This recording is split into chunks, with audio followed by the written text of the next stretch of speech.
જય શ્રી કૃષ્ણ, જય શ્રી રામ મારા વાલા વિદ્યાર્થી મિત્રો, સ્વાગત છે આપ સૌનું ગુજરાતના નંબર 1 એડટેક પ્લેટફોર્મ પર। આજે આપણે જોવા જઈ રહ્યા છીએ બેટા કે આલ્કોહોલ, ફિનોલ અને ઇથર સંયોજનો કોને કહીશું, કેવા હોય આ આલ્કોહોલ, કેવા હોય આ ફિનોલ અને કેવા હોય ઇથર, બરાબર છે। તો ચેપ્ટરનું નામ જ સૌપ્રથમ સમજી લઈએ કે શું કહેવા આ ચેપ્ટરની અંદર માગે છે। કન્સેપ્ટ આપણે to the point exam oriented આપણે કામ કરવા જઈ રહ્યા છીએ, જે તમારા માટે કામનું છે એ જ અહીંયા આગળ આવશે। ઓકે, ચાલો શરૂઆત કરીએ છીએ। સૌથી પહેલાં તમારે વાત કરવી છે આલ્કોહોલ વિશે। સૌથી પહેલાં કોઈ પણ વ્યક્તિને મળવા જતા હોઈએ તો એના આપણને बेसिक पैरामीटर्स आइडिया होना चाहिए कि व्हाट इज अल्कोहल। अल्कोहल को क्या बोलेंगे हम बच्चों, तो हम आज बोथ मीडियम में वर्क करने वाले हैं। सो बच्चों कोई टेंशन लेने की ज़रूरत नहीं है, आप इंग्लिश मीडियम से हो या गुजराती मीडियम से हो, हम दोनों मीडियम में कंप्लीटली वर्क आज करने वाले हैं। किसको अल्कोहल बोलेंगे, किसको अल्कोहल बोलेंगे। देखो इधर क्या होता है कि अल्कोहल की बात તમે કરો તો बेसिकली આ એનું સામાન્ય સૂત્ર છે ROH, it's a common formula of alcohol. तो हम इसको यहाँ पे बॉक्स करके बना लेंगे, ठीक है। तो व्हाट इज दिस, तो देखो ये हमको क्या रिप्रेजेंट करता है इस, तो R क्या रिप्रेजेंट करेगा, it's alkyl group. R is alkyl group. આપણે ગુજરાતીમાં તમે કહી શકો કે R એ अल्काइल समूह છે। Then after what is OH, OH किसको रिप्रेजेंट कर रहा है, तो OH ए अल्कोहल ने रिप्रेजेंट करे છે, अल्कोहल दर्शावे છે। એનો मतलब तो એવો થયો, इसका मतलब ये हुआ कि अल्काइल ग्रुप और हाइड्रोक्सी ग्रुप, ये डैश OH को हम हाइड्रोक्सी ग्रुप भी बोलते हैं। क्या बोलते हैं, हाइड्रोक्सी समूह। For English medium it's hydroxy group.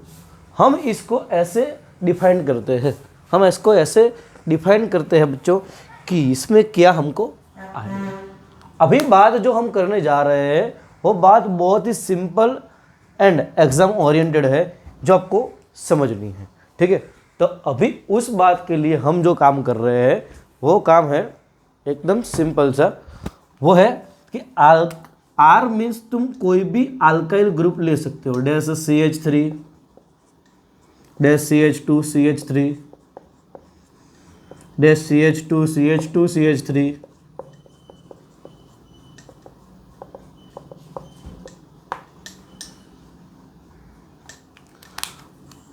इसको मिथाइल बोलेंगे हम। For English medium it's methyl, it's ethyl. અને આને ભાઈ આપણે પ્રોપાઇલ તરીકે ઓળખી શકીએ છીએ। ઓકે બેટો, ઓકે મિત્રો, કમ્પ્લીટ છે, આટલું બધી કમ્પ્લીટ છે। હવે તમને એક વસ્તુ હું ક્લેરિફાઈ કરાવી દઉં કે આ આલ્કાઇલ બને ક્યારે, व्हेन अल्काइल प्रिपेयर, अल्काइल कब बनेगा। देखो हम सबसे पहले लेते हैं अल्केन।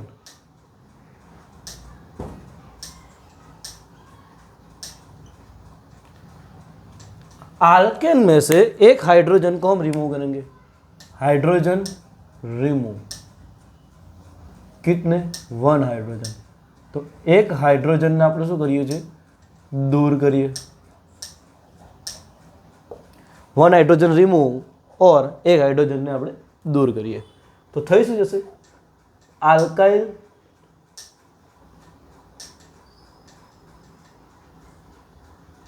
क्या मिलेगा इधर, अल्काइल। ठीक है, अंडरस्टैंड, समझ आ रहा है मैं क्या बोल रहा हूँ, सही से। ओके, तो आ થઈ ગયો આપણો આલ્કેન ને આલ્કાઇલ। તમને આઈડિયા આવશે કેવી રીતે કે સાહેબ જ્યારે અહીંયા મિથેન હશે, રિમૂવ 1 હાઇડ્રોજન, એક હાઇડ્રોજનને દૂર કરીએ, एक हाइड्रोजन ने આપણે दूर करिए तो શું થઈ જાય, डैश CH3। बिकॉज कार्बन की बॉन्ड कैपेसिटी 4 होती है, कार्बन की बंधन क्षमता के लिए बेटा 4, इट मीन्स कि कार्बन कितने बॉन्ड बना पाएगा, 4 बॉन्ड बना पाएगा। इधर 4 बॉन्ड हाइड्रोजन के साथ उसने बना दिए हैं, इधर 3 बॉन्ड ही बनाए हैं, 1 बॉन्ड खाली है, यहाँ पे किसी के साथ जुड़ेगा। तो ऐसा जो मिलता है हम उसको अल्काइल बोलते हैं। सो अभी आपके माइंड से ये आल्केन और अल्काइल का जो फंडा था वो प्रॉपरली क्लियर हो चुका होगा। કમ્પ્લીટલી બેટા ખબર પડી ગઈ છે કે આલ્કેનના આલ્કાઇલ શું છે। ઓકે, તો હવે આપણે એ આલ્કાઇલ સમૂહ જોડે તમે જ્યારે OH ને દાખલ કરો છો, જેમ કે અહીંયા આગળ તમે શું કર્યું, એક હાઇડ્રોજન દૂર કર્યો તો -CH3 થયું। તો હું એમ કહી દઉં કે આલ્કાઇલ સમૂહ તો થઈ ગયો છે, આલ્કાઇલ સમૂહ તો થઈ ગયો છે। હવે હું -OH ને દાખલ કરું છું, એડેડ -OH સમૂહ શું કરીએ છીએ, દાખલ કરીએ છીએ, સેમ ટુ સેમ અહીંયા। તો આલ્કેનમાંથી આલ્કાઇલ છે તો હવે શું બનશે, આલ્કોહોલ બની જશે। है साहब, આવું તમે ક્યાંય नहीं पढ़ा, ऐसा हमने कहीं नहीं पढ़ा। ये क्या बन जाएगा, अल्कोहल। એટલે અહીંયા આગળ CH3 તો હતું જ, એક સ્થાન ખાલી હતું। ओके, एक स्थान ये खाली હતું, तो ત્યાં આગળ આપણે કોને જોડ્યો, यहाँ पे किसको हमने अटैच किया, -OH को। तो हमारा अल्कोहल बन के रेडी हो चुका है। इट मीन्स आप लोग ये समझ सकते हो कि अल्कोहल जब बनाना होवे तो क्या करेंगे हम कि अल्केन में जो एक H होता है उसको हम रिमूव करके वहाँ पे हाइड्रोक्सी ग्रुप, इट मीन्स कि -OH को हम एंटर करेंगे, ऐड करेंगे, तो हमको क्या मिलेगा, अल्कोहल मिलेगा। ठीक है, तो ये पहले हमने अल्कोहल को बना दिया। तो आप लोग बोलेंगे सर अल्कोहल के सम एग्जाम्पल्स भी दे दो हमको, तो हम समझ पाए ये क्या है। अल्कोहल के सम एग्जाम्पल्स भी देख लो, तो देखो CH3, ओके। हमने अगू पहले के वाले चैप्टर, इसके पहले वाला जो चैप्टर था, चैप्टर नंबर 6 हेलो अल्केन और हेलो एरिन, उसमें हमने सब लिखवाया था कि एक कार्बन हो तो मीथ बोलते हैं, 2 हो तो ईथ, 3 हो तो प्रॉप, 4 हो तो ब्यूट और 5 हो तो पेंट। ऐसे हमने 10 तक लिखवाए है, 10 तक लिखवाए है। अभी इसमें हम आगे बढ़ेंगे तो इसको क्या बोलेंगे, मीथ। अल्केन होता तो मीथ प्लस N बोलते, इधर अल्कोहल है तो अल्कोहल में क्या लगेगा, अल्कोहल में क्या लगेगा, -ऑल लगेगा।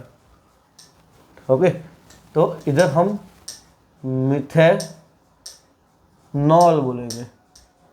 क्या बोलेंगे इसको, मिथेनॉल। શું કહીશું બેટા આને, मिथेनॉल।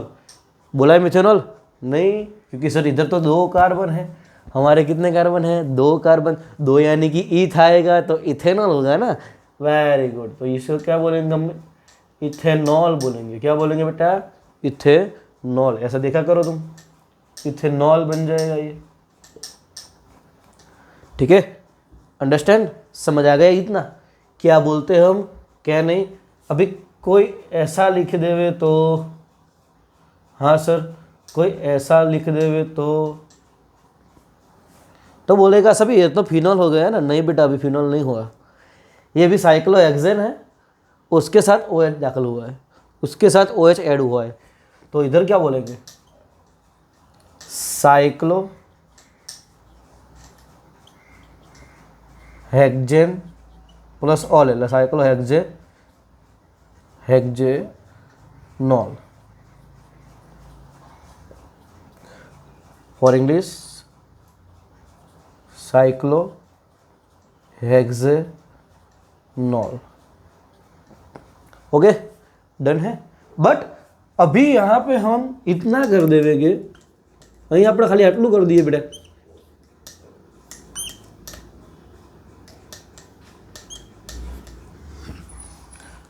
तो अल्कोहल तो है, अल्कोहल तो है ही, बट यहाँ पे जब एरोमेटिक ग्रुप दाखिल हो जाएगा, एरोमेटिक समूह दाखिल थी जैसे, એટલે કે ભાઈ हाँ कहिए एरोमेटिक वलय આપણે જેને કહીએ છીએ કે એરોમેટિક રિંગ।